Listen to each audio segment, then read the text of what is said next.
టాలీవుడ్లో అత్యంత భారీ బడ్జెట్తో తెరకెక్కుతున్న సినిమా కల్కి 2898 AD.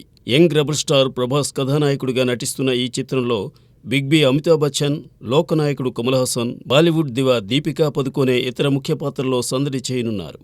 Mahanati fame Nag Ashwin direct చేసిన ఈ చిత్రాన్ని వైజయంతి మూవీస్ పతాకంపై ప్రముఖ నిర్మాత సి అశ్విని దత్ నిర్మించారు.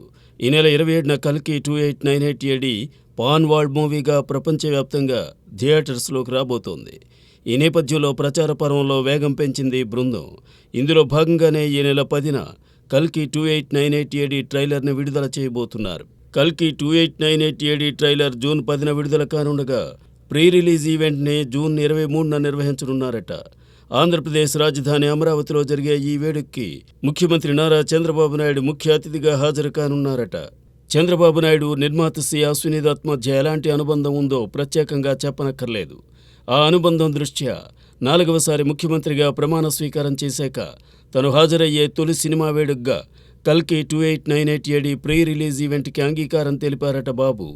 కాగా ఈ వేడుకలో ప్రభాస్, అమితాబ్, కమల్, దీపిక ఇలా చిత్ర బృందం అంతా సందడి చేయనుందట. మరి చంద్రబాబు నాయుడు ముఖ్య అతిథిగా విచ్చేసిన పలు చిత్రాలు ఘన విజయం సాధించిన నేపథ్యంలో కల్కి 2898 ఏడి కూడా సంచలనం సృష్టిస్తుందేమో చూడాలి.